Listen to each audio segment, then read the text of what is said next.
Assalamualaikum Pak Yai. Assalamualaikum Ustadz. Waalaikumsalam. Waalaikumsalam warahmatullahi wabarakatuh. Alhamdulillah. Alhamdulillah. Hujan deras sekali Jakarta. Dahsyat. Dari ya tadi saya dari Alhamdulillah. Depok pagi-pagi naik bis jemputan belum hujan. Begitu masuk batas kota Jakarta udah mulai diguyur sampai kantor. Ini masih gelap Alhamdulillah. sekali. Alhamdulillah ini sudah 20 orang. Kita mulai saja Ustadz guys dan Alhamdulillah Siap, sudah siap. 734 ini sudah. Baik. Bismillahirrahmanirrahim. Assalamualaikum warahmatullahi wabarakatuh. Alhamdulillah. Alhamdulillahilladzi arsala rasulahu bil huda wa dinil haqq liyudhhirahu ala dini kullih wa kafa billahi syahida. Asyhadu an la ilaha illallah wahdahu la syarika lah wa asyhadu anna Muhammadan abduhu wa rasuluh la nabiyya ba'da. Allahumma salli wa sallim ala sayyidina Muhammadin wa ala sayyidina Muhammad. Rabbi israh li sadri wa yassir li amri wahlul 'uqdatam min lisani yafqahu qawli. Rabbi zidni ilma warzuqni fahma. Alhamdulillahirabbil alamin. Puji syukur tak lupa selalu kita panjatkan kehadirat Allah atas segala rahmat, nikmat iman, nikmat Islam, nikmat sehat dan selawat taslim tak lupa kita haturkan kepada junjungan kita Nabi besar Muhammad sallallahu alaihi wasallam. Bapak Ibu yang dirahmati Allah, seperti yang sudah kita rencanakan semula, setiap juga bulan suci Ramadan kita tidak membedah khusus rutin dari kajian Riyadhus Shalihin, namun kita memilih tematik-tematik yang kira-kira relevan pada bulan suci Ramadan. Dan Alhamdulillah juga tematik itu juga sebenarnya ada di dalam kitab Riyadhus Shalihin. Dan kali ini kita akan membedah tentang keutamaan. Kalau minggu lalu kita sudah membahas tentang fikih Ramadan, fikih puasa, dan insya Allah hari ini akan dibahas tentang keutamaan membaca Al-Quran. Bapak Ibu yang dirahmati Allah, bahwa kita tahu bagaimana yang sudah banyak dibahas oleh para ulama, para dai tentang keutamaan membaca Al-Quran.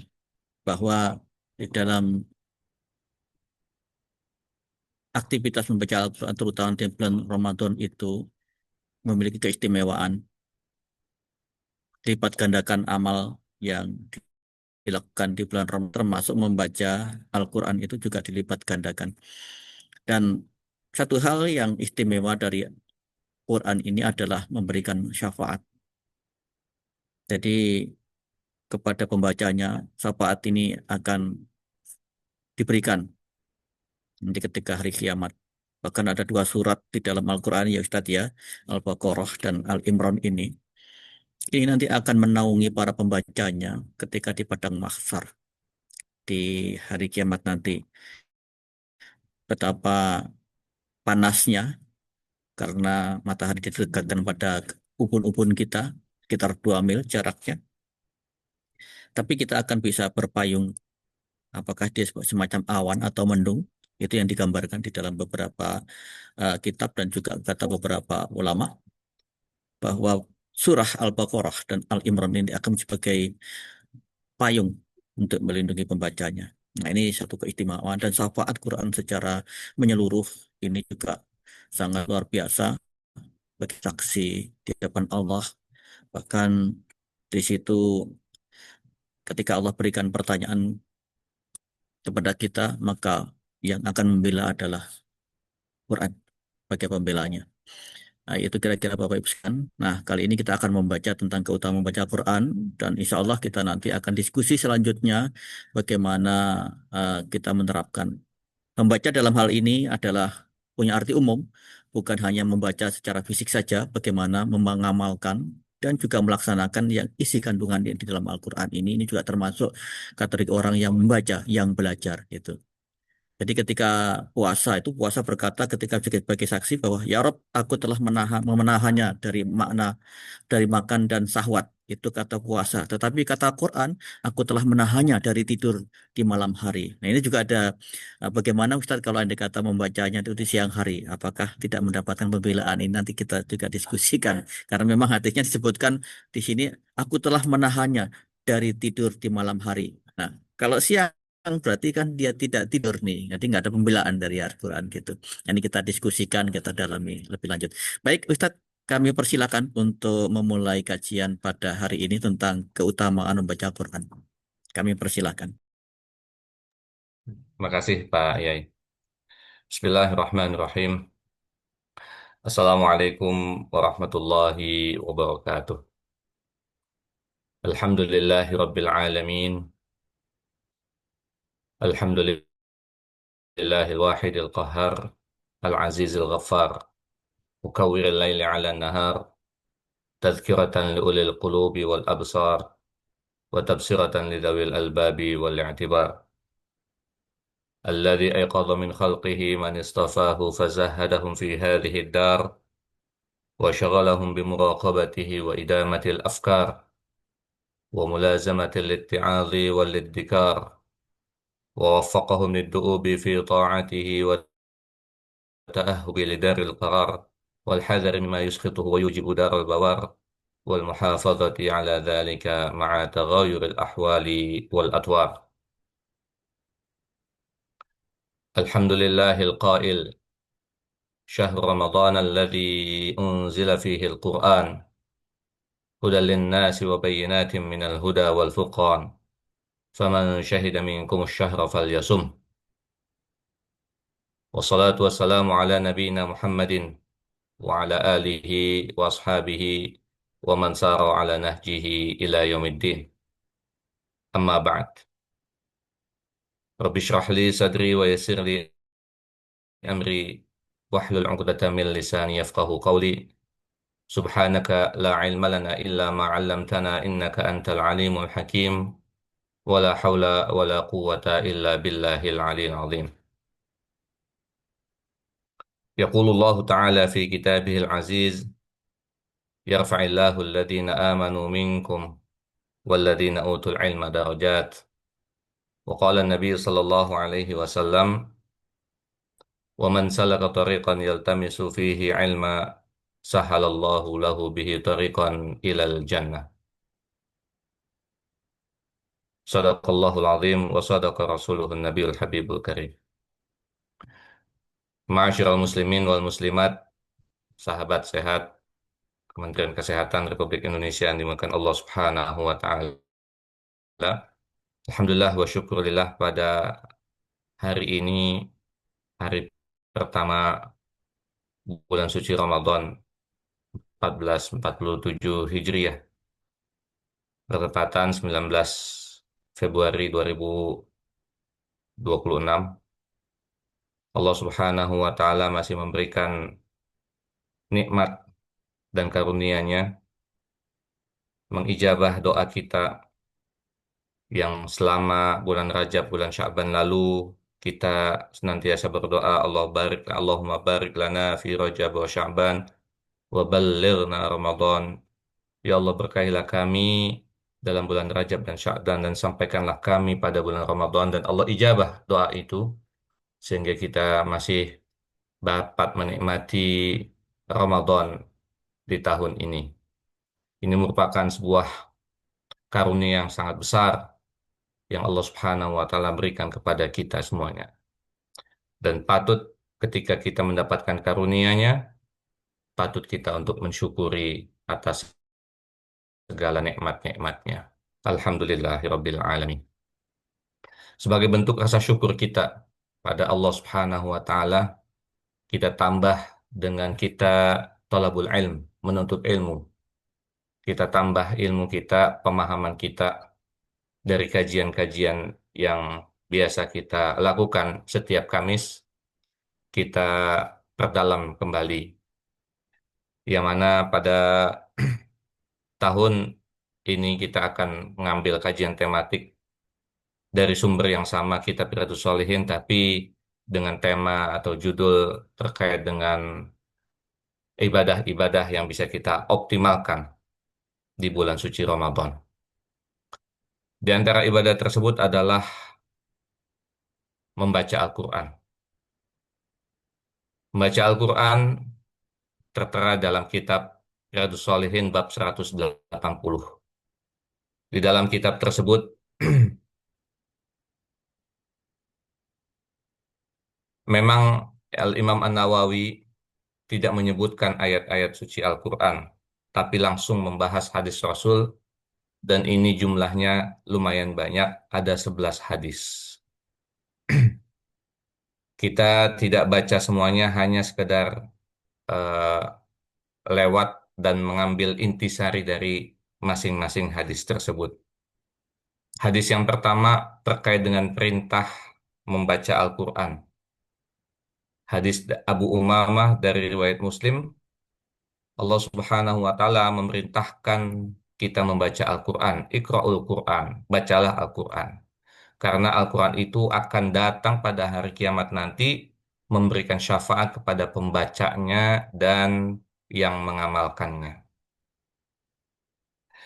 Jadi hanya sekedar baca saja itu akan memberikan syafaat. Yang kedua, hadis An-Nawas bin Sam'an riwayat Imam Muslim, Al-Quran akan didatangkan pada hari kiamat bersama para ahlinya, yaitu orang-orang yang mengamalkannya di dunia. Didahului dengan dua surat, yaitu Al-Baqarah dan Ali Imran. Tadi sebagaimana disampaikan oleh Pak Yai, keduanya, kedua surat tersebut, Al-Baqarah dan Ali Imran, akan menjadi hujah dan pendebat bagi pemiliknya. Masya Allah, kalau kita bisa menguasai, bisa hafal, bisa memahami apa makna yang tertera dalam surat Al-Baqarah dan Ali Imran, ini menjadi senjata kita untuk mengambil hujah, ya, untuk menyelamatkan kita nanti di hari kiamat nanti. Ini hadis yang kedua dikhususkan kepada surat Al-Baqarah dan Ali Imran. Walaupun secara umum untuk Al-Quran keseluruhannya. Masuk pada hadis yang ketiga,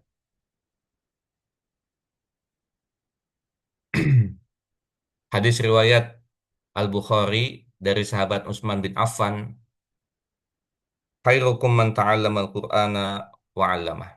Sebaik-baik kalian adalah orang yang belajar Al-Quran dan mengajarkannya.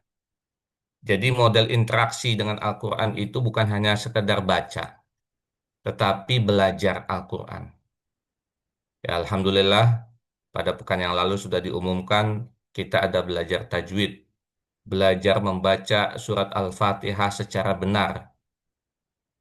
Selain belajar, ada juga mengajarkannya. Setelah kita tahu ilmunya, kita sampaikan kepada keluarga kita, kepada suami, kepada istri, kepada anak-anak kita. Kita sampaikan apa yang kita terima. Jadi ada proses belajar dan ada proses mengajar, dan ini bentuk interaksi kita dengan Al-Quran, belajar dan mengajarkan. Lanjut pada hadis yang keempat terkait dengan pahala orang yang membaca Al-Quran.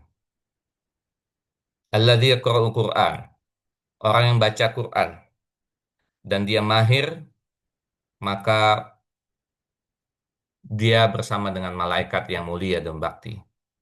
Bacanya lancar, maka pahalanya bersama malaikat yang mulia lagi berbakti. Yang kedua, dia membaca Al-Quran tapi dengan terbata-bata. Membaca kadang-kadang salah, kadang-kadang benar. Dia dapat dua pahala. Yang pertama adalah pahala dia membaca. Apa pahala membaca nanti akan disampaikan. Karena setiap satu huruf akan mendapatkan 10 kali kebaikan. Dan yang kedua adalah pahala kesungguhannya. Dia bersungguh-sungguh, dia berijtihad, dia eh, apa namanya, eh, sungguh-sungguh, itu mendapatkan pahala. Jadi jangan merasa sungkan ketika kita nggak bisa baca, kita bacalah. walaupun dengan terbata-bata, karena Allah Subhanahu wa taala telah menjanjikan dua pahala bagi kita yang membaca. Kemudian selanjutnya di hadis yang kelima terkait dengan perumpamaan orang-orang yang berinteraksi dengan Al-Quran. Masya Allah. Seperti apa kita dicerminkan dengan interaksi kita dengan Quran? Yang pertama, di sini ada empat perumpamaan. Yang pertama adalah seorang mukmin. Seorang mukmin membaca Al-Quran bagaikan buah utrujah. Ya, terjemahannya buah utrujah di sini apa? Jeruk ya. Baunya enak, ya. Penampilannya baik, rasanya juga lumayan. Ini orang mukmin yang biasa, yang suka baca Quran. Nas'alullaha, kita mohon pada Allah, eh, jadikan golongan seperti yang ini. Seperti buah utrujah, ya, baunya enak, rasanya pun eh, lumayan. Permisalan yang kedua adalah seorang mukmin dia nggak baca Quran, dia bagaikan buah kurma, ya. Buah kurma itu baunya nggak ada, tapi rasanya manis. Ya, bagi mukmin yang nggak baca Quran, ini bagaikan buah kurma, nggak ada baunya, tapi rasanya manis. Yang ketiga, orang munafik, dia baca Quran. Munafik itu menyembunyikan keimanan, menampilkan dia seorang eh, menampilkan dia beriman, tapi menyembunyikan kekafiran. Ini munafik. Dia baca Quran, itu bagaikan buah raihanah. Raihanah diterjemahkan minyak harum. Baunya enak, tapi rasanya pahit. Dan yang terakhir, orang munafik yang tidak baca Quran bagaikan buah hanzalah.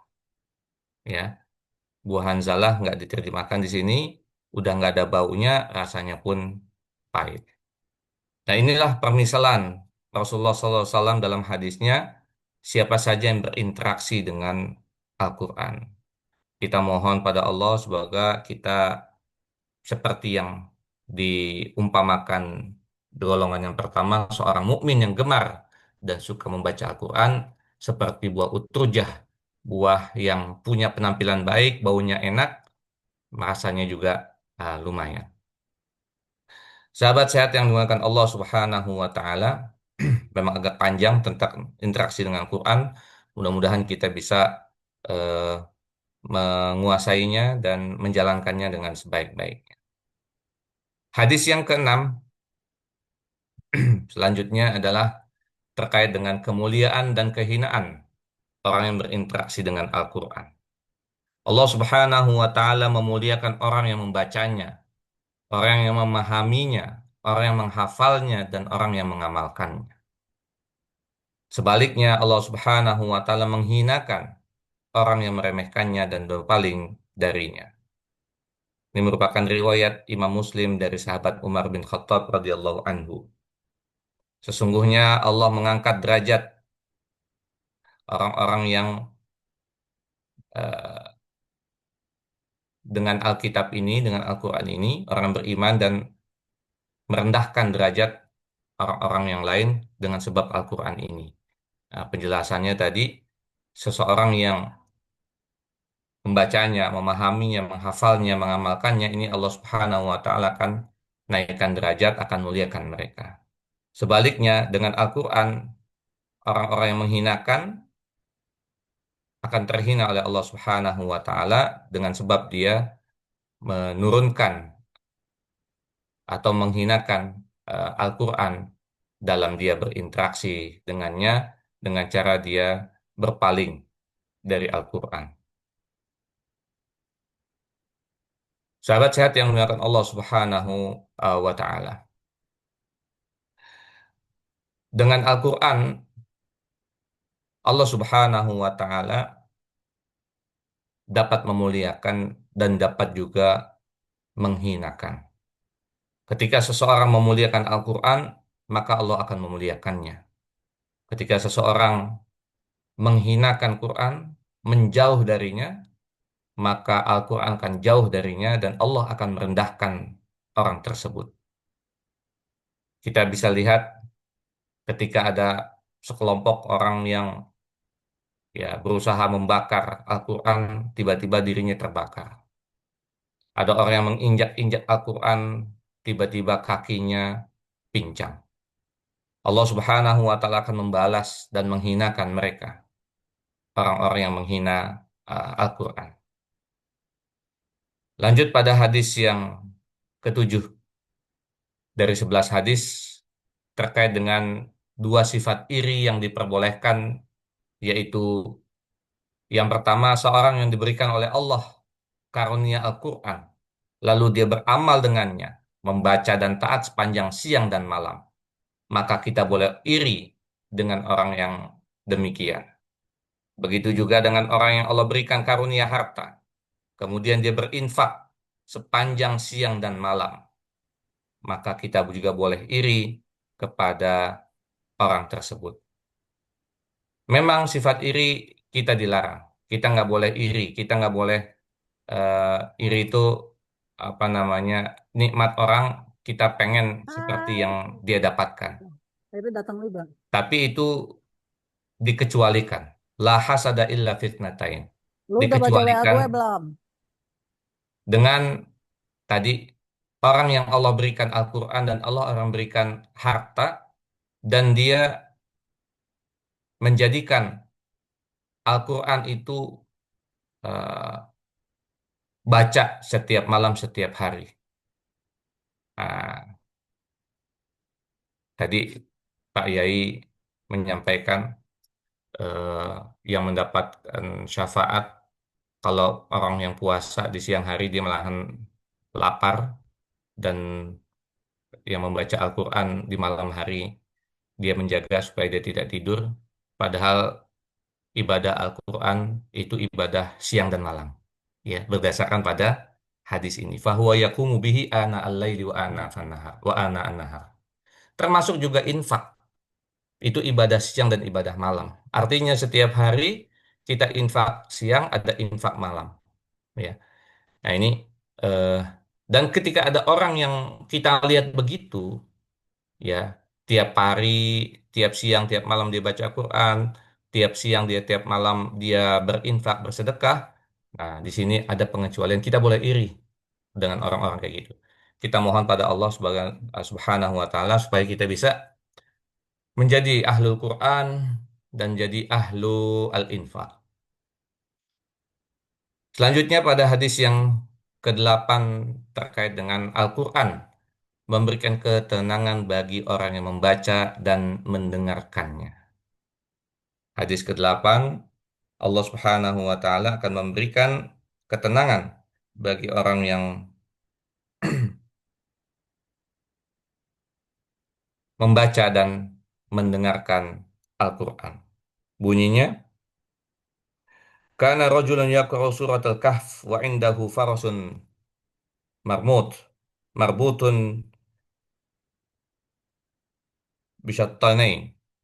Ya, belum berubah ininya. Fataghasyat Fataghasyatathu sahabatun faj'alathu tadnu wa ja'ala farsahu yanfiru minha. Falamma asbaha atan Nabi sallallahu alaihi wasallam fadzakar dzalika lahu faqala dzalika sakinah tanazzalat lil Qur'an. Hadis ke-8 diriwayatkan ada seorang laki-laki membaca surat Kahfi yang biasa dibaca uh, tiap malam Jumat atau di hari Jumat. Dan ia mempunyai seekor kuda yang diikat dengan dua utas tali. Kemudian tampaklah awan menutupinya. Awan tadi mendekat dan kuda itu lari dari awan tersebut. Setelah pagi datang, orang itu mendatangi Nabi. Lalu Nabi menjawab, itu adalah ketenangan yang disertai oleh malaikat yang turun untuk mendengarkan bacaan Al-Quran. Masya Allah. Jadi setiap ada orang baca Quran, ya itu menurunkan sakinah. Ada orang yang mendengarkan bacaan Quran, itu mendengar untuk memberikan sakinah, memberikan ketenangan. Dan ini salah satu untuk bentuk interaksi lagi adalah mendengarkan, ya, mendengarkan bacaan Al-Quran. Jadi bukan hanya sekedar baca, tapi dengerin saja itu bentuk interaksi. Wa idza quri'al Qur'an fastami'u lah. Dan apabila dibacakan Quran, maka istimak, dengarkanlah baik-baik. Itu bentuk interaksi kita dengan Al-Quran. Sahabat sehat yang dimuliakan Allah Subhanahu wa taala, selanjutnya hadis yang ke-9 terkait dengan pahala puasa, pahala membaca Al-Quran. Ya, tadi disebutkan setiap kita baca Quran, nah, ini berapa pahalanya? Disebutkan di sini, pahala baca Al-Quran adalah satu huruf Al-Quran, satu kebaikan kali 10. Jadi 10 pahala, Masya Allah. Jadi setiap alif, lam, mim itu ada 3 huruf, maka kita mendapatkan 30 kali kebaikan. Ya, karena setiap satu kebaikan diganjar dengan 10 pahala, maka setiap huruf itu ada 10 kebaikan, setiap yang kita baca dari Al-Quran, kalau mau hitung-hitungan silahkan dihitung kali 10 kali kebaikan. Nah ini eh, pahala dalam membaca Al-Quran. Kemudian Rasulullah Shallallahu Alaihi Wasallam memberikan perumpamaan bagi orang yang tidak membaca Al-Quran. Dan rumahnya benar-benar tidak pernah terdengar bacaan Al-Quran. Rasulullah SAW memberikan perumpamaan di hadis yang ke-10 bagaikan rumah yang runtuh. Rumah yang kalbaitil kharib. Rumah yang uh, mau hancur lah, atau rumah yang hancur lah. Ya, di sini terjemahnya baitil kharib, rumah yang musnah, sunyi dari perkakas. Ini sepertinya bahasa bukan bahasa Indonesia atau bahasa yang uh, tidak lazim untuk kita gunakan. Ya, rumah yang hancur, rumah yang runtuh. Ya, jadi jangan sampai rumah kita nggak pernah terdengar suara alunan bacaan Al-Quran. Kalau kita tidak pandai atau waktunya kurang, setellah ya YouTube atau eh, apa namanya rekaman, ya, setel bacaan-bacaan Al-Quran. Jangan menyetel musik-musik atau apa yang dapat mengundang makhluk-makhluk yang lain untuk datang. Kita undang malaikat untuk ikut mendengarkan supaya rumah kita dinaungi, menjadi kita menjadi sakinah, kita menjadi tenang. Nah, orang yang tidak pernah membacakan Al-Quran di dalam rumahnya, Rasulullah SAW mengumpamakan sebagai rumah yang runtuh, rumah yang musnah. Terakhir di hadis yang ke-11, Rasulullah SAW memberikan kedudukan sahibul Quran. Kedudukan sahibul Quran, ahlul Quran itu berada di surga sesuai dengan hafalan ayat di dunia. Masya Allah. Sahibul Quran adalah penghafal, baik seluruhnya maupun sebagian dari Al-Quran, dengan penuh penghayatan terhadap makna-makna yang terkandung, dan mengamalkan dari hukum-hukum yang ada di dalam Al-Quran tersebut. Maka dikatakan kepada sahibul Quran, orang-orang yang gemar membaca, orang-orang yang menghafal Al-Quran, baik seluruhnya maupun sebagiannya, Iqra warattaqi warattil. Ya, bacalah, wartaqi, naiklah derajatmu, dan tartilkanlah, bacalah secara perlahan. Ini berarti ada baca, ada Iqra, ada tartil. Nah, ini juga dua bentuk interaksi yang berbeda. Fa inna manzilataka inda akhir ayatin taqra'aha, karena derajatmu itu sesuai dengan ayat yang engkau baca. Ya. Makanya kalau orang yang terbiasa dengan Al-Qur'an, ya, melihat sesuatu berdasarkan pandangan Al-Qur'an. ya, melihat sesuatu dan menilai sesuatu berdasarkan pandangan Al-Quran. Kadang-kadang dia bertanya dulu sebelum mengambil keputusan. Bertanya kepada siapa? Bertanya kepada Al-Quran. Dia baca satu halaman, satu lembar, kemudian mengambil inspirasi dari Al-Quran, kemudian baru mengambil keputusan. Dia istisyarah, dia bertanya kepada Al-Quran untuk memberikan petunjuk atas sebuah keputusan yang akan diambil. Ini bagi orang yang senantiasa gemar atau senantiasa membersamai dengan Al-Quran. Sahabat sehat yang dimuliakan Allah Subhanahu wa taala, inilah keseluruhan 11 hadis terkait dengan keutamaan membaca Al-Quran. Apalagi ini kita di bulan Ramadan, bulan diturunkannya Al-Quran. Syahr Ramadan alladzi unzila fihil Quran. Maka jangan sampai kita terlewat satu hari, satu malam pun dari kita membaca Al-Quran. Kita perlu punya target, ya. Satu bulan ini minimal satu kali khatam. Berarti satu hari itu satu juz, ya. Untuk yang orang-orang biasa, orang-orang awam, orang-orang yang baru belajar baca Al-Quran, ayo sebanyak-banyaknya kita baca Al-Quran.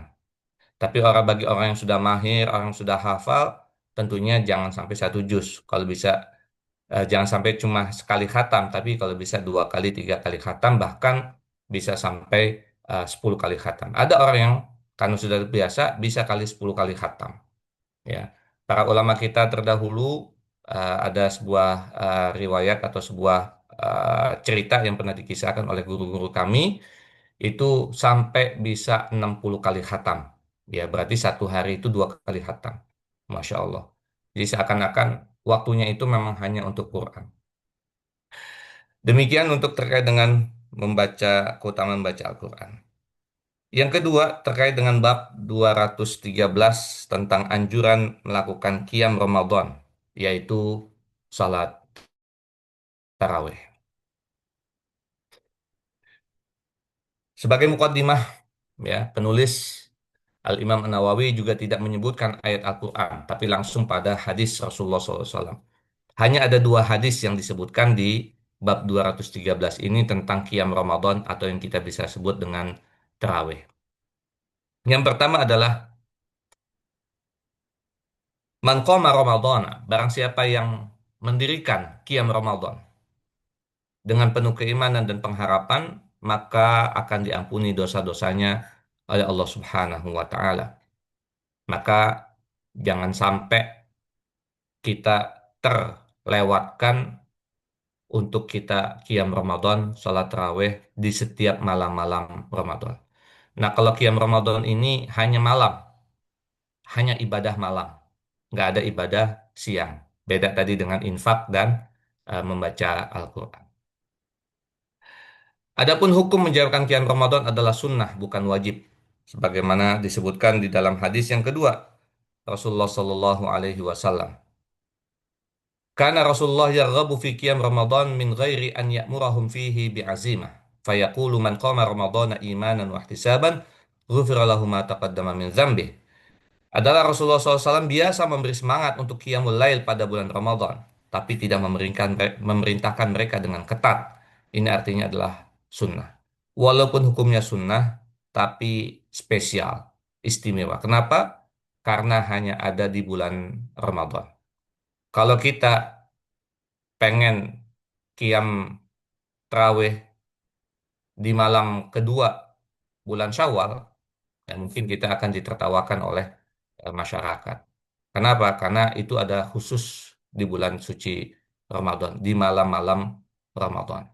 Walaupun hukumnya sunnah, tidak wajib, tapi kita jangan sampai terlewatkan.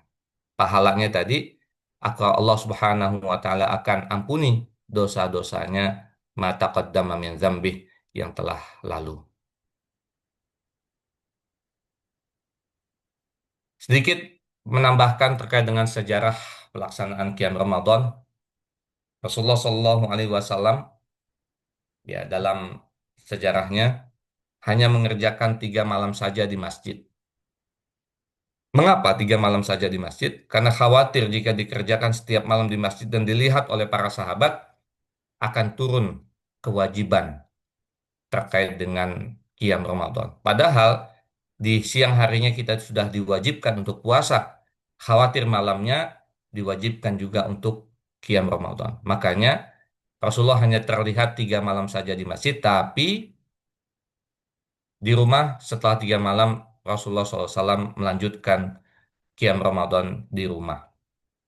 Nah, Umar bin Khattab radhiyallahu an ketika menjadi Amirul Mukminin ingin melestarikan Ramadan, qiyam Ramadan setiap malam, ya, di masjid semuanya. Jadi 29-30 malam semuanya di masjid dilestarikan oleh Khalifah atau Amirul Mukminin Umar bin Khattab radhiyallahu anhu, setiap malam diadakan di masjid. Dan para sahabat ketika itu tidak ada yang mengingkari ibadah tersebut karena mereka merasa dahulu pada masa Rasulullah Shallallahu Alaihi Wasallam mereka juga turut serta qiyam Ramadan bersama baginda Rasulullah Shallallahu Alaihi Wasallam. Jadi tidak perlu dipertentangkan terkait dengan sholat taraweh. Cuma di sini mungkin kaum muslimin di Indonesia karena melihat Rasulullah ada hadisnya terkait dengan dia baginda sholat 3 hari 3 malam saja, ya mungkin 3 malam pertama masjid penuh, setelah itu mulai sepi karena eh, lihat baginda hadis riwayat Rasulullah SAW hanya 3 malam kelihatan di masjid. Tapi jangan kita pandangnya secara begitu, tapi yuk kita sama-sama kita optimalkan ibadah-ibadah malam Ramadan ini dengan qiyam Ramadan atau yang kita bisa sebut dengan salat tarawih.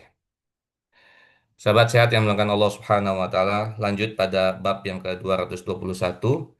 Masih ada waktu tentang terkait dengan makan sahur dan waktunya.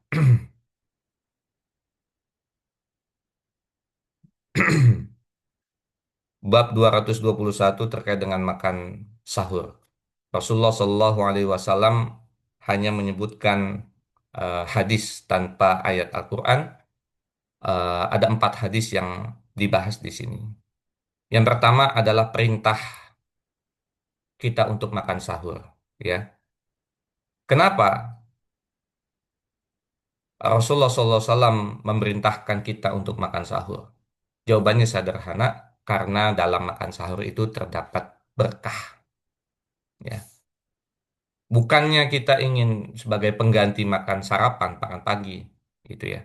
Tapi tasahharu fa inna fis suhuri barokah. Makan sahurlah karena sesungguhnya dalam sahur itu ada berkahnya. Nah, ini jawaban kenapa kita diperintahkan untuk makan sahur karena terdapat keberkahan. Yang kedua terkait waktu makan sahur, yaitu sekitar membaca 50 ayat Al-Quran. Ya, kita bisa bandingkan atau bisa umpamakan waktu makan sahur itu ya sekitar paling enggak 50 ayat itu 30 menitan lah gitu ya sebelum waktu fajar datang. Disebutkan di sini kami bersahur bersama Rasulullah SAW, kemudian kita berdiri untuk melakukan sholat subuh. Kepadanya ditanyakan berapa jarak waktu antar keduanya, yakni antara sahur dan sholat subuh. Rasulullah menjawab, kira-kira membaca 50 ayat Al-Quran. Kemudian yang ketiga terkait dengan muazin. Muazin Rasulullah SAW itu ada 2. Ya, ada yang disebut dengan Bilal dan ada namanya Ibnu Umi Maktum. Ya, biasanya Bilal azan ketika masih malam, khusus untuk subuh ya. Sedangkan Ibnu Umi Maktum azan ketika masuk waktu subuh. Ya, nah ini eh, pada masa Rasulullah SAW untuk azan fajar itu ada 2 kali. Ada yang pas di malam, kemudian ada yang masuk pas masuk waktu subuh. Jarak keduanya tidak ada jarak antara kedua orang azan itu, melainkan kalau ini kalau yang ini turun Bilal turun, kemudian Ibnu Maktum naik. Waktunya nggak berselang lama. Tapi kalau kita ini memahami dan menjalankan secara literal hadis ini dan dipakai di masyarakat kita saat ini akan menimbulkan fitnah, menimbulkan masalah baru. Karena kita sudah terbiasa dengan waktu jam digital yang sudah diumumkan oleh Kementerian Agama, tiba-tiba misalkan saat ini waktu subuh jam 4.40, kemudian ada yang azan jam 4 eh, tepat begitu, itu satu kampung mungkin akan eh, berdemo gitu ya. Makanya untuk menjalankan satu hadis ini perlu kesepakatan dengan masyarakat.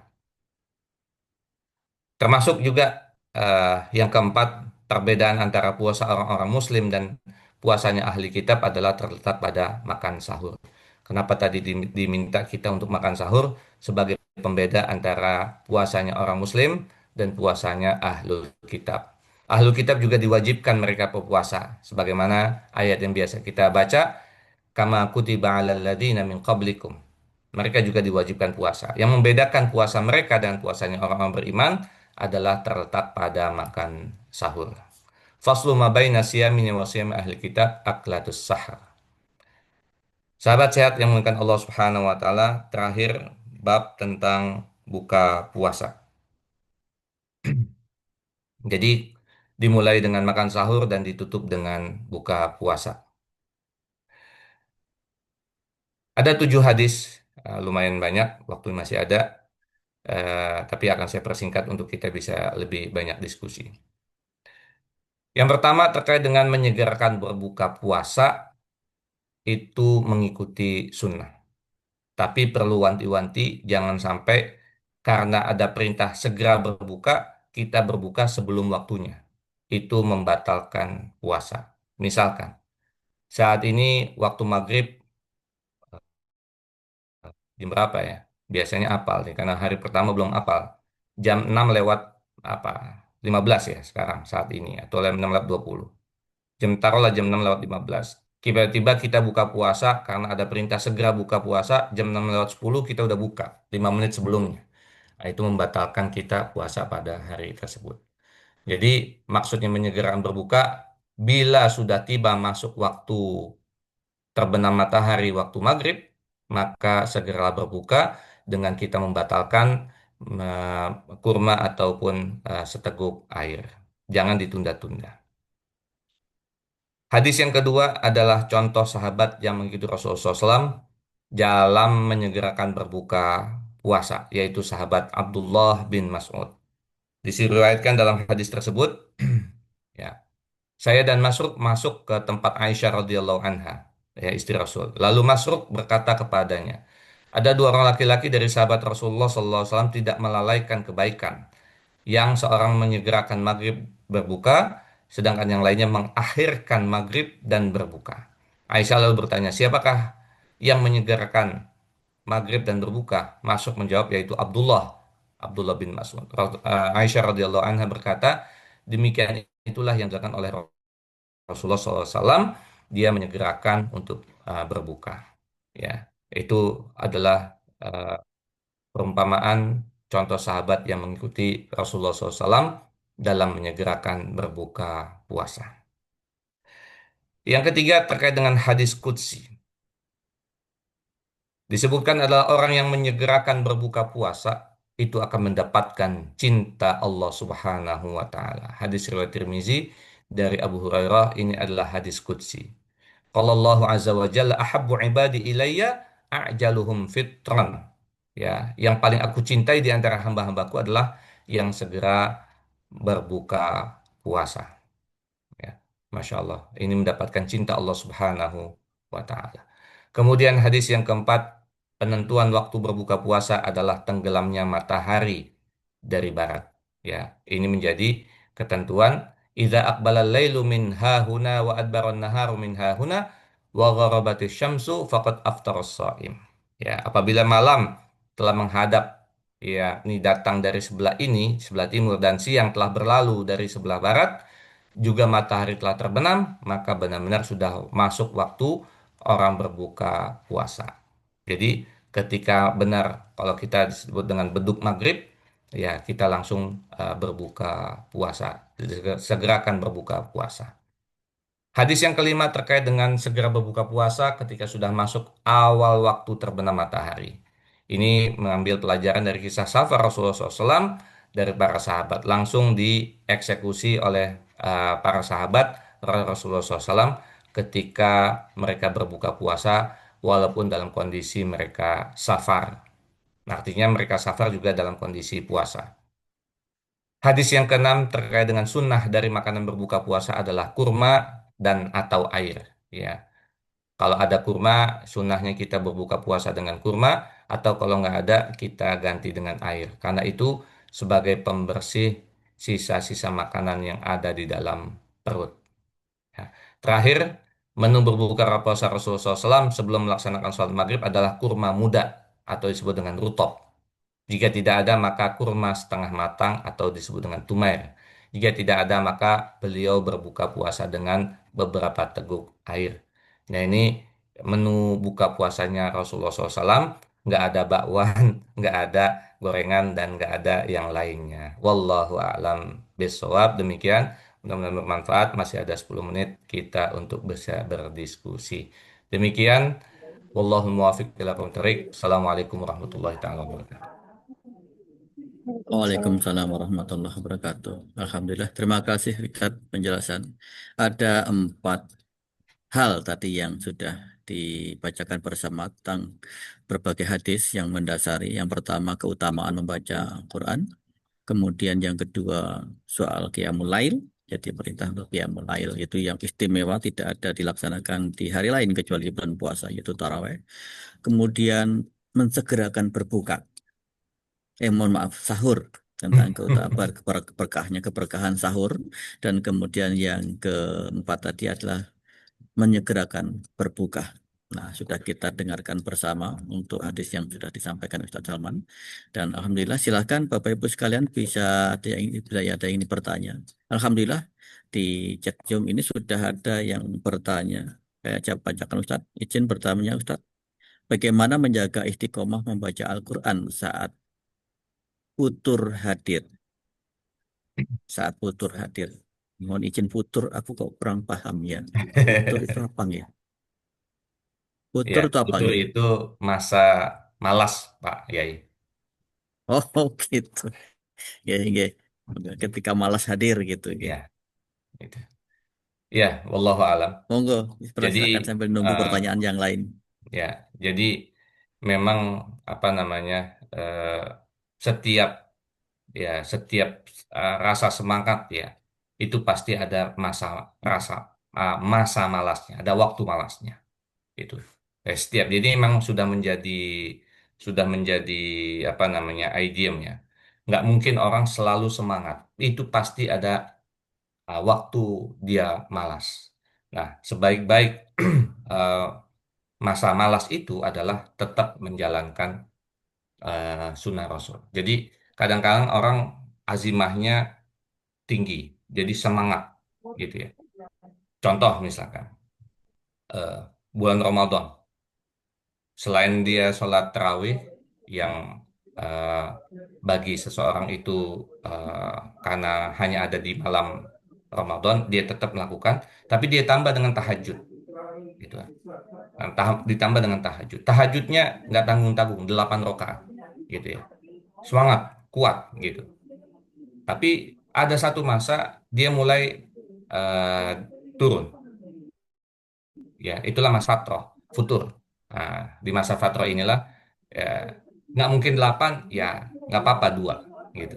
Tapi jangan sampai ditinggalkan gitu. Nah, bagaimana biar bisa istiqomah? Ya, dilatihlah tiap malam itu 2, 2, 2, 2 terus. Jangan dalam benak kita 8, 8, 8 sehingga ketika kita langsung 8 langsung uh, apa namanya terlalu berat, kita menjadi merasa nggak mampu. Tapi kalau kita dalam benak kita 2, 2, 2, nah ini membuat kita tetap istiqomah karena masih mampu kita untuk lakukan.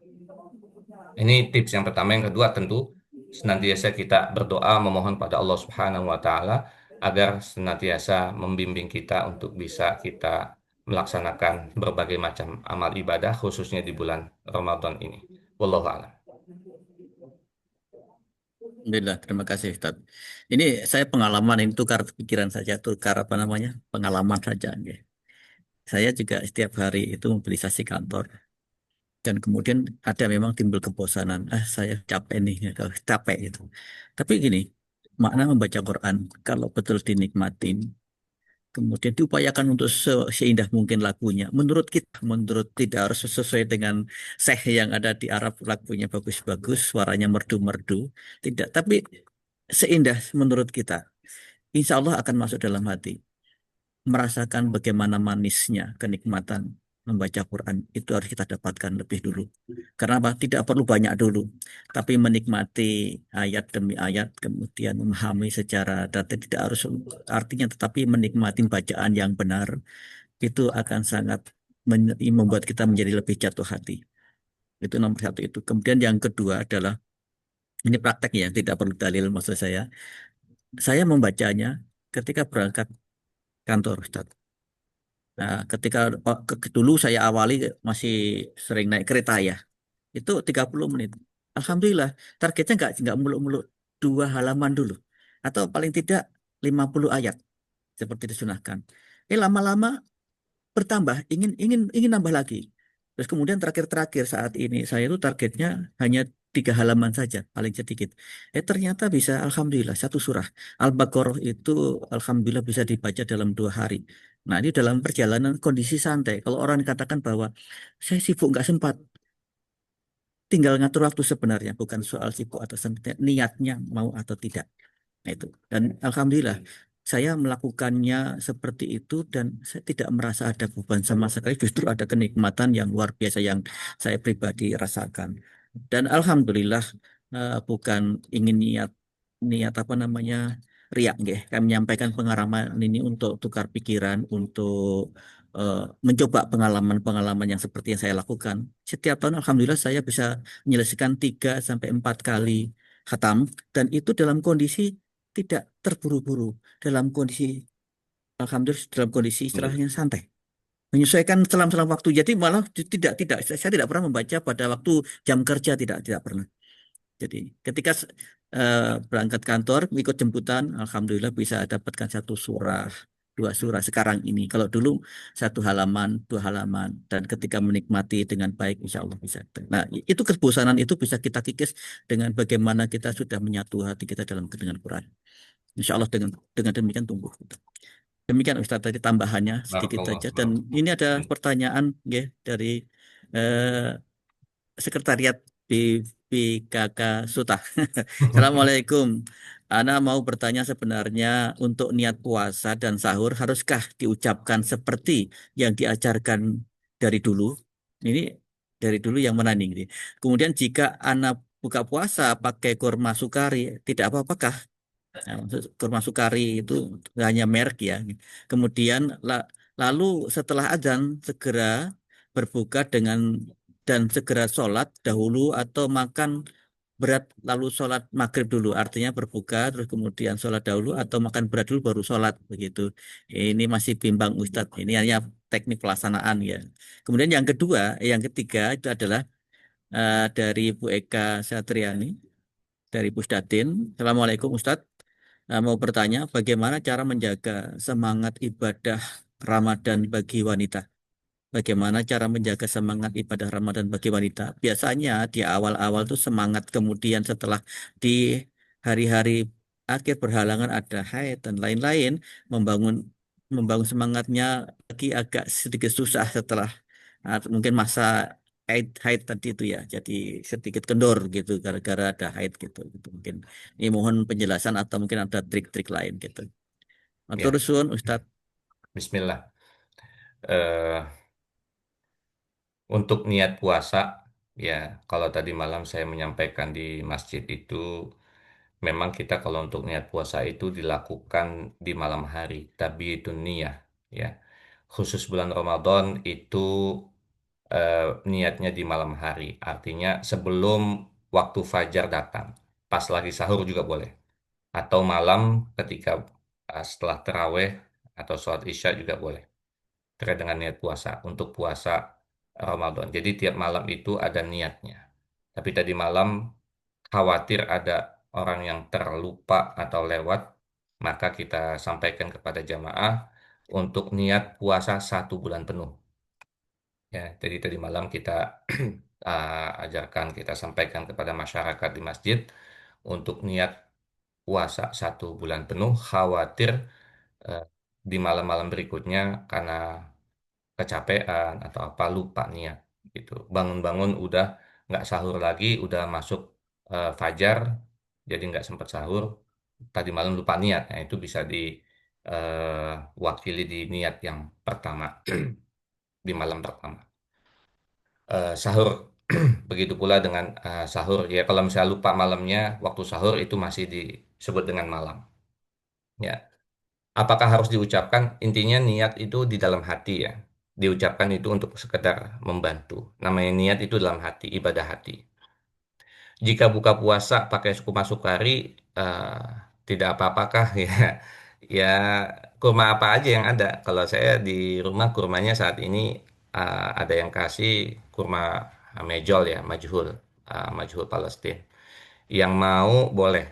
Ya, saya ngundang ada acara nanti hari Ahad seharian nama acaranya Sehari Bersama Al-Quran di rumah saya di musola depan rumah untuk eh, memang nggak sampai berbuka cuma kalau mau sampai berbuka ahlan wa sahlan. Nanti ada hidangannya kurma Palestina, kurma majhul atau mejol itu. Setelah azan segera berbuka, iya tadi kurma atau air minum, eh, sholat dulu atau makan berat dulu. Tergantung. Kalau saya kalau dapat tugas malam itu untuk imam ataupun ceramah, eh, nggak mungkin saya makan. Kenapa? Karena kalau perut kenyang itu bikin ngantuk, gitu ya. Makanya saya tahan dulu makannya sampai selesai tarawih. Tergantung kondisi, kondisional, ya, kondisional. Masih bimbang, ya memang masing-masing kondisi tubuhnya kita berbeda-beda. Kalau saya memang eh, beberapa tahun eh, memang mendahulukan makan, ya. Supaya apa? Supaya eh, apa namanya terawihnya kuat. Tapi kalau lagi dapat tugas, ah, saya makannya belakangan, gitu. Tergantung kondisinya, gitu. Terkait dengan ibadah Ramadan bagi wanita, ya masa-masa saat ini misalkan lagi kondisi tidak haid, nah ini di di apa namanya dioptimalkan, ya dioptimalkan. Sampai sebelumnya nih saran saya aja, bagi kita semuanya kita punya target ya, target ibadah. Misalkan tadi baca Quran ya, berapa kali khatam? Targetnya misalkan 1 kali. Atau bisa lebih, tadi Pak Yai bilang bisa 3 sampai 4 kali. Itu pasang target. Gitu ya. Nah, ketika sudah pasang target, ya berarti kita bisa ngukur. Dan kita bisa menghitung. Nah, termasuk juga bagi wanita, itu kan udah ketahuan. Jadwal haid biasanya tanggal sekian sampai tanggal sekian gitu. Jadi sudah diukur lah eh, bagaimana. Nah tinggal ketika sudah masuk waktunya haid dan setelah selesai, nah itu disemangati lagi untuk bisa tadi yang menjadi membuat semangat itu adalah targetnya. Ya, targetnya yang bikin semangat. Jadi kalau misalkan belum mencapai target, ya berarti kita harus penuh semangat lagi. Target ini sama seperti kita bekerja, ya, ada deadline, harus selesai, waktunya sekian, hari ini, dan itu. Dan biasanya kan kita kalau ada pekerjaan begitu, pasti insya Allah diselesaikan, bahkan sampai lembur-lembur begitu. Nah ini juga eh, dalam beribadah kita juga. Itu. Jadi kita ya kalau ibadah kan kita bekerja untuk Allah ya, kita ibadah untuk Allah gitu ya. Kalau kita bekerja itu kan untuk pekerjaan kita. Jadi kita bagaimana kita bisa tetap semangat? Ya, salah satunya adalah dengan kita menentukan target ibadah kita. Dan kalau bisa setelah menentukan target itu dievaluasi. Kalau kita nggak malu, ya kita minta saudara kita, teman kita, rekan kerja kita yang satu paham, ya, untuk saling mengevaluasi.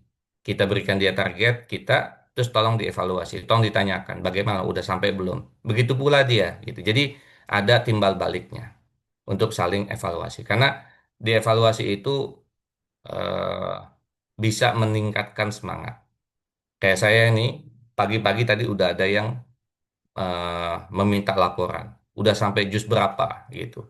Yang lain udah satu, dua, tiga, udah banyak lah begitu. Saya belum sempat menjawab gitu. Tapi udah melihat laporan teman-teman yang lain udah sampai jus sekian, udah jus sekian. Berarti tadi malam langsung mereka ngebut. Nah ini kan melihat orang lain ngebut kita jadi terpacu. Nah ini ada komunitas kita, teman kita yang kita saling percaya, yang bisa memberikan semangat kita juga gitu. Jadi jangan kita sendirian, kita beribadah bersama-sama ya. Saling mengingatkan kalau kita lagi drop, lagi turun, lagi down, ya ada yang mengingatkan. Kita melihat orang lain maju, biasanya kita terpacu gitu ya. Wallahu a'lam. Alhamdulillah, terima kasih Ustaz penjelasannya. Itu tadi terkait dengan masalah niat ya. Niat itu bisa di nomor satu itu kalau kita kembali kepada rujukannya adalah hadis riwayat Bukhari dan Muslim Ustaz ya. Sesungguhnya amal itu tergantung pada niatnya. Nah niat itu bisa nomor satu masuk dalam hati. Bisa diucapkan karena memang tidak ada dasar hukum yang memerintahkan tentang lafal niat tidak wajib dilafalkan. Ini saya belum menemu apakah nanti kalau ada temu. Kalau memang sudah menemu monggo nanti kita diskusikan. Tapi yang jelas di dalam hadis Rasulullah sesungguhnya amal itu tergantung pada niatnya. Niat dimasukkan dengan hati diperbolehkan, dilafalkan pun juga diperbolehkan. Itu menunjukkan apa tidak pengaktualisasi diri. Tetapi dalil untuk melafalkan, wajib melafalkan ini tidak ada. Jadi menurut mazhab Syafi'i niat wajib setiap malam. Tetapi cukup dalam hati. Kalau menurut Hanafi tidak boleh sampai sebelum tergelincir matahari. Nanti artinya melafalkan ini tidak disebutkan secara harfiah ya. Jadi seluruh mazhab sepakat niat di hati sudah cukup.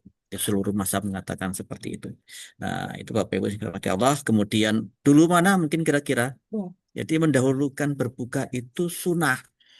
Mendahulukan berbuka. Nah, soal tadi berat atau ringannya. Nah, tergantung dari kebiasaan ini. Ada yang dok dok dok dok langsung satu piring besar. Itu tergantung kebiasaan. Kalau nggak satu piring nggak kuat, Ustadz, ya monggo. Tapi memang tergantung dari kita jangan yang sampai setelah sholat maghrib kemudian ngantuk tidur nggak kekejar sholat isya kemudian tarweh tertinggal ini yang menjadi petaka.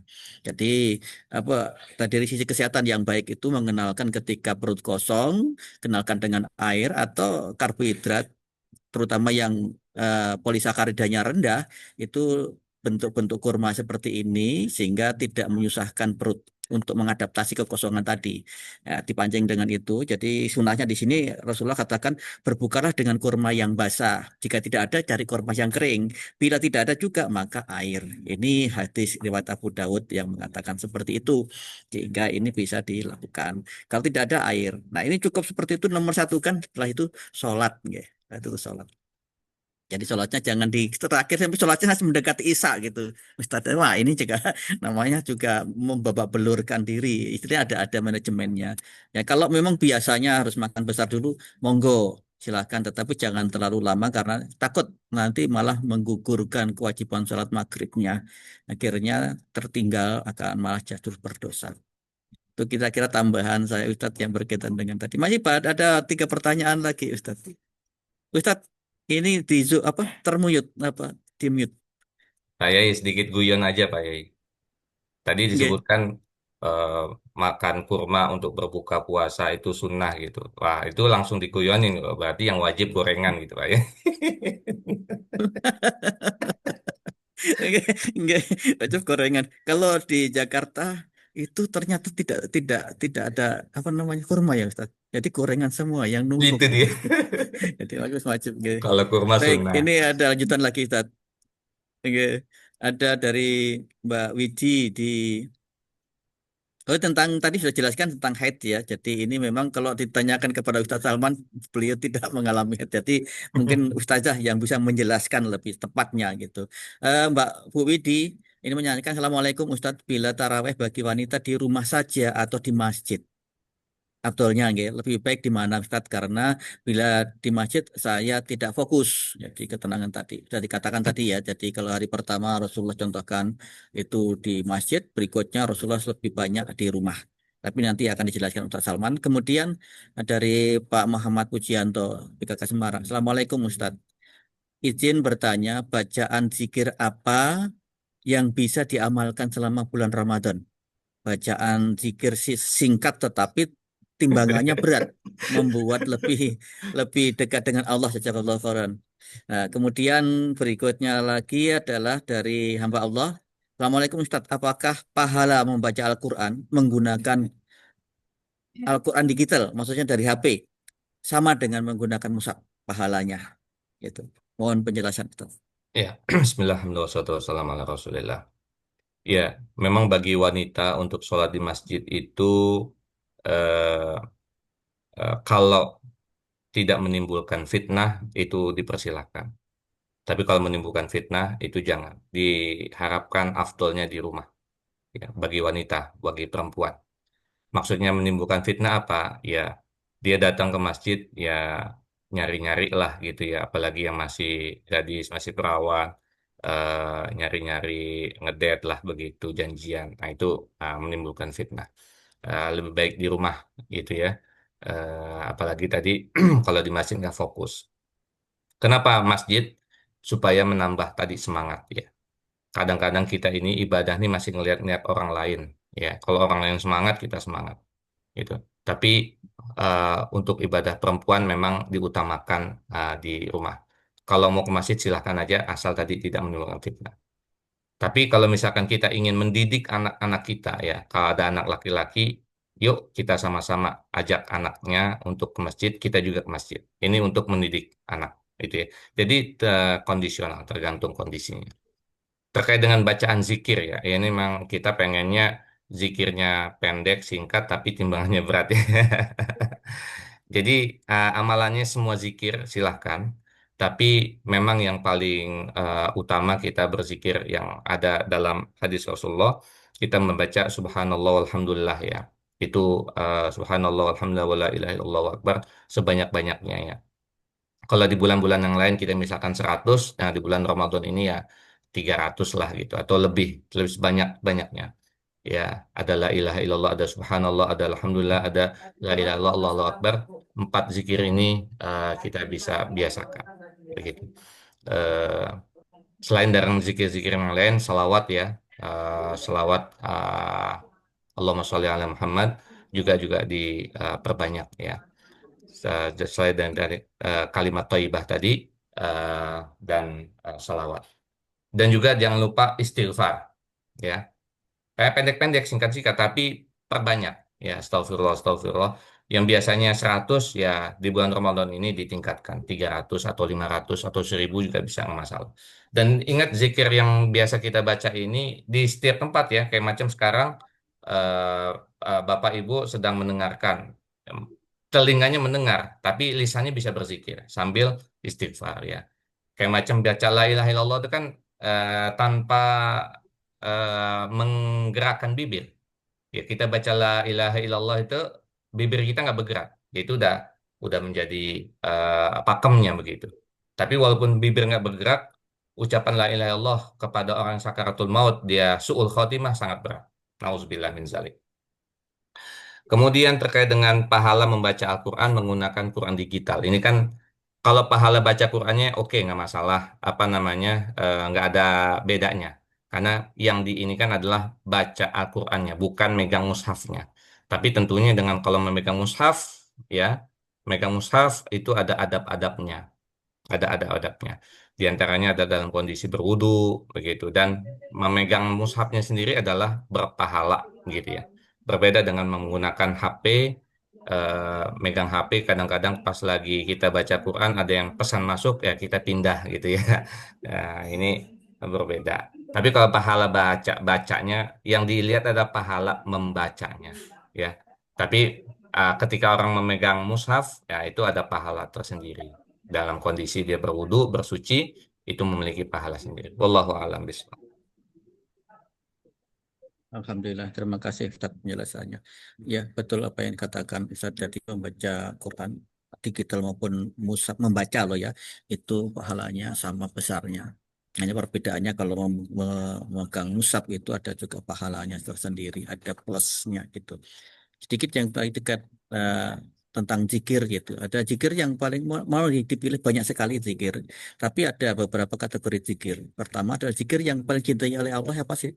Subhanallah, subhanallah wa bihamdi, subhanallah wa bihamdi itu adalah zikir yang paling cintai Allah. Jadi kata Rasulullah, jadi yang diriwayatkan Bukhari Muslim itu, barang siapa yang mengucapkan 100 kali sehari, dia dosanya walaupun sebanyak buih di lautan. Jadi kalau kita habis sholat begitu, subhanallah, alhamdulillah, Allahu Akbar, ditambahkan la ilaha illallah, Allahu Akbar, subhanallah, alhamdulillah, la ilaha illallah, Allahu Akbar, seterusnya. Jadi ada ucapan sampai 100 kali di situ bisa membaca, bisa menghapus dosa dari surat satu ke surat yang lain. Itu ringan bacaan itu. Zikir berat tetapi timbangannya zikir berat ditimbangan. Zikir yang berat timbangan yang dimaksud tadi adalah cocok dibaca menunggu azan, perjalanan itu hanya subhanallah, subhanallah wa bihamdi, subhanallahil azim, itu pendek. Itu kata Rasulullah bahwa Bukhari dan Muslim meriwayatkan dua kalimat yang ringan di lisan, berat di timbangan dan dicintai Ar-Rahman itu adalah subhanallah wa bihamdi, subhanallah il azim. Nah, itu beberapa zikir. Masih banyak zikir yang lain, tetapi zikir yang paling utama yang yang di istilahnya disunahkan Rasul adalah yang diriwayatkan Tirmizi, yaitu la ilaha illallah. Ini adalah inti dari ketauhidan. Ramadan adalah bulan tauhid, maka membaca la ilaha illallah dalam perjalanan, dalam naik motor, di mobil, atau dalam kondisi santai, itu silahkan dibaca. Itu adalah zikir-zikir. Dan yang sering dibaca setelah salat adalah 4 kalimat yang bercinta ya Allah adalah subhanallah, alhamdulillah, la ilaha illallah, Allahu Akbar. Itu juga zikir-zikir pendek yang maknanya sangat erat gitu. Itu kira-kira Bapak Ibu sekalian, mudah-mudahan ini bisa kita amalkan, hal-hal ringan tapi bisa memberikan syafaat atau mungkin amalan yang luar biasa. Zikir yang paling berat bukan yang paling panjang sebenarnya, tetapi yang paling ikhlas dan paling sering dilakukan. Itu mana dari zikir. Ada satu pertanyaan lagi Ustadz ini yang menyusul. Ada dua ternyata. Wah, panjang. Baik Ustadz. Assalamualaikum Ustadz. Izin bertanya, jika sedang membaca Quran digital lewat HP di tempat umum dan kebetulan bertemu dengan ayat sajadah, apa yang harus kita lakukan? Nah, ayat sajadah ini kan karena bukan wajib, tapi mungkin disunahkan untuk sujud ya, ayat sajadah gitu. Ya, mohon penjelasan ini yang pertama. Yang kedua ada lagi bahwa Ustadz, bila taraweh bagi wanita di rumah saja atau di masjid, lebih baik di mana Ustadz? Oh, maksudnya mana yang lebih baik, di rumah saja atau di masjid untuk mencari fokusnya gitu. Jadi ini mungkin kira-kira eh, untuk mendapatkan kepastian, kira saran yang baik itu di mana sih untuk seorang wanita gitu. Mohon penjelasan Ustaz. Iya, terkait dengan baca ayat sajdah, ya memang disunahkan kita sujud tilawah ya. Sujud tilawah ketika dalam sholat atau dalam membaca Al-Quran dan memungkinkan untuk sujud. Tapi jika tidak memungkinkan untuk sujud, kita bisa ganti dengan membaca Subhanallah walhamdulillah wa la ilaha illallah wallahu akbar. Subhanallah walhamdulillah 3 kali ya. Subhanallah walhamdulillah wa la ilaha illallah wallahu akbar. Itu bisa diganti dengan begitu.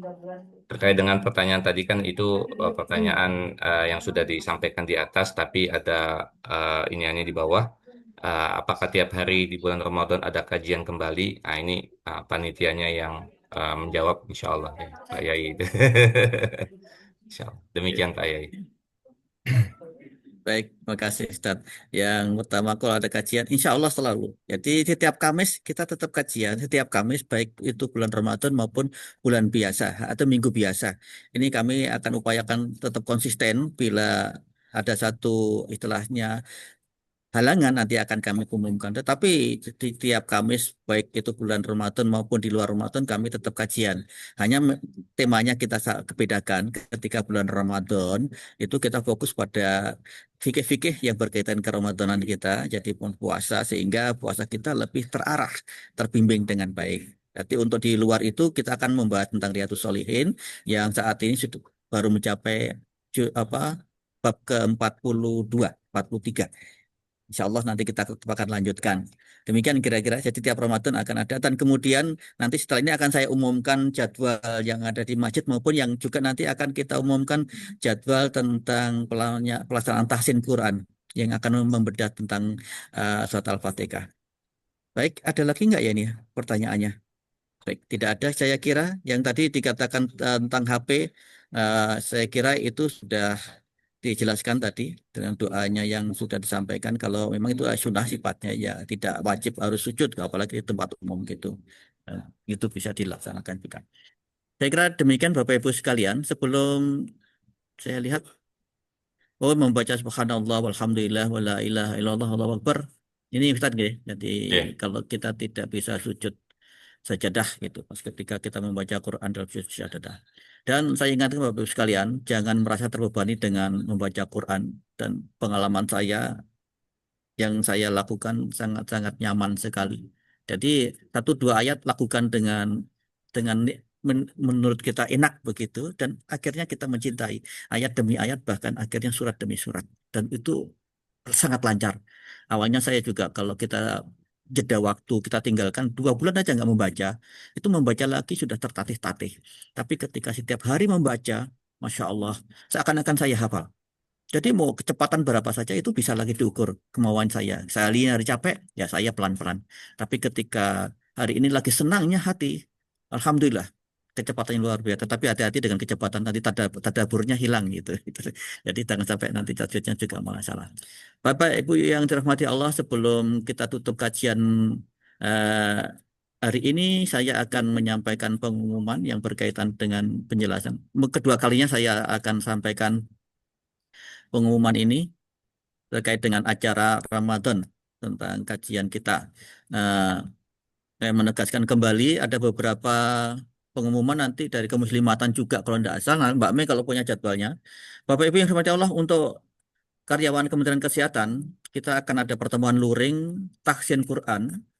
Saya ingatkan kembali, minggu lalu juga sudah diumumkan pada hari Selasa dan Rabu. Itu mulai tanggal 24 dan insya Allah mungkin kita akan mulai pada minggu depan, hari Selasa dan Rabu minggu depan. Kita akan membaca surat Al-Fatihah dan dilaksanakan pada zuhur. Ada 2 masjid di Kementerian Kesehatan, di lantai 3, masjid pertama, masjid kedua di lantai 5.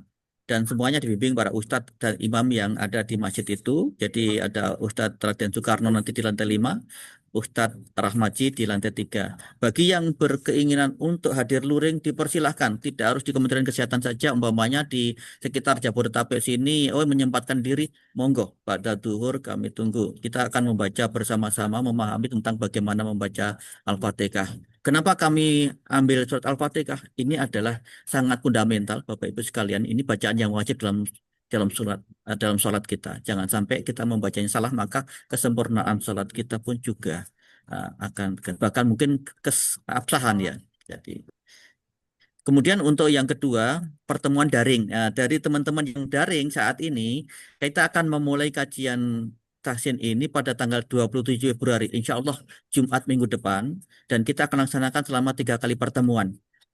Dan itu dilaksanakan pada hari Jumat jam 7.30 sampai jam 8.30. Ini untuk teman-teman yang daring. Jadi bukan kita abaikan, tidak. Untuk teman-teman yang jauh dari Kementerian Kesehatan, kita akan sediakan tahsin Quran ini untuk bedah surat Al-Fatihah pada tanggal 27 Februari, 6 Maret, dan 13 Maret.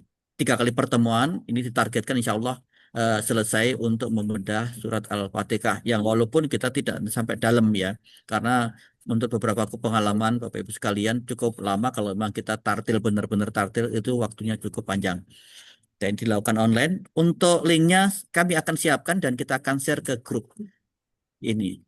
Kemudian Bapak Ibu sekalian, ada juga acara-acara yang lain dari teman-teman kemuslimahatan. Mbak Mei, ada yang juga nanti ada kajian surat Al-Kahfi, kemudian ada tadarus, kemudian ada juga tahsin Quran. Kalau nggak salah itu apa ada sendiri itu dari kemuslimahatan, ada yang sifatnya online tapi ada juga yang luring. Tapi insya Allah nanti kita akan share yang seperti yang di-share di grup, tapi nanti kalau dibutuhkan pengumuman kita akan sampaikan lagi. Saya kira demikian Ustadz untuk pemberitahuan kajian dan kegiatan pada bulan Ramadan. Alhamdulillah, semoga pertemuan kita ini memberikan barokah, mendapatkan ilmu yang bermanfaat dan memupuk dan meningkatkan iman kita di dalam bulan suci Ramadan ini. Sebelum kita akhiri, mohon izin untuk kita dipimpin doa dan juga mendoakan saudara kita, kerabat kita, anak mungkin, suami, istri, keluarga yang sedang diuji sakit. Kita juga doakan bersama Ustadz, semoga diberikan kemudahan, kesembuhan. Izin mohon untuk dipimpin Ustadz. الفاتحة. أعوذ بالله من الشيطان Oh, الرجيم. بسم الله الرحمن الرحيم. الحمد لله رب العالمين الرحمن الرحيم مالك يوم الدين. إياك نعبد وإياك نستعين اهدنا الصراط المستقيم صراط الذين أنعمت عليهم غير المغضوب عليهم ولا الضالين آمين. أستغفر الله العظيم أستغفر الله العظيم أستغفر الله العظيم. بسم الله الرحمن الرحيم الحمد لله رب العالمين حمد الناعمين حمد الشاكرين حمدا يوافي نعمه ويكافئ مزيده. يا ربنا لك الحمد ولك الشكر كما ينبغي لجلال وجهك وعظيم سلطانك. اللهم صل على سيدنا محمد وعلى آل سيدنا محمد. اللهم ارحمنا بالقرآن اللهم ارحمنا بالقرآن اللهم ارحمنا بالقرآن واجعله لنا إماما ونورا وهدى ورحمة. اللهم ذكرنا منه ما نسينا وعلمنا منه ما جهلنا وارزقنا تلاوته آناء الليل وأطراف النهار واجعله لنا حجة لنا لا علينا يا رب العالمين. اللهم انفعنا بما علمتنا وعلمنا ما ينفعنا وارزقنا علوما تنفعنا. اللهم ألهمنا علما نفقه به أوامرك ونواهيك وارزقنا فهما نعلم به كيف نناجيك يا أرحم الراحمين. اللهم ارزقنا فهم النبيين وحفظ المرسلين وإلهام الملائكة المقربين برحمتك يا أرحم الراحمين. اللهم أعنا بالعلم وزينا بالحلم وأكرمنا بالتقوى وجملنا بالعافية. ربنا تقبل منا إنك أنت السميع العليم وتب علينا إنك أنت التواب الرحيم. اللهم بارك لنا في رمضان بارك اللهم لنا في شهر رمضان بارك اللهم لنا في شهر رمضان بارك اللهم لنا في شهر رمضان. وأعنا على الصيام والقيام وتلاوة القرآن وأعنا على الصيام والقيام وتلاوة القرآن وأعنا على الصيام والقيام وتلاوة القرآن. ربنا تقبل منا إنك أنت السميع العليم وتب علينا إنك أنت التواب الرحيم. ربنا آتنا في الدنيا حسنة وفي الآخرة حسنة وقنا عذاب النار. وصلى الله على نبينا محمد وعلى آله وصحبه وسلم والحمد لله رب العالمين. Alhamdulillahirrabbilalamin. Demikian doa yang kita panjatkan bersama.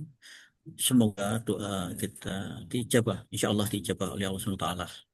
Dan kita mendapat keberkahan ilmu yang kita dapat pada hari ini dan kita bisa aplikasikan setiap hari. Bapak Ibu ya Allah, usai juga perjumpaan kita pada Kamis pagi ini. Jangan lupa kita ketemu lagi Kamis minggu depan dan beberapa agenda kegiatan yang lain, termasuk nanti minggu depan Jumat pagi kita akan bedah tahsin tentang surat Al-Fatihah. Kami undang Bapak Ibu juga untuk ikut hadir menyimak tentang Al-Fatihah. Demikian saya selaku moderator mohon maaf atas segala gelap dan salah. Saya akhiri. Subhanakallahumma wa bihamdika asyhadu an la ilaha illa anta astaghfiruka wa atubu ilaik. Wassalamualaikum warahmatullahi wabarakatuh. Sampai jumpa Waalaikumsalam Kamis minggu depan. warahmatullahi Terima wabarakatuh. kasih Ustadz dan Bapak Ibu semua. Pak Makhluk, Pak Mus, Pak Mas.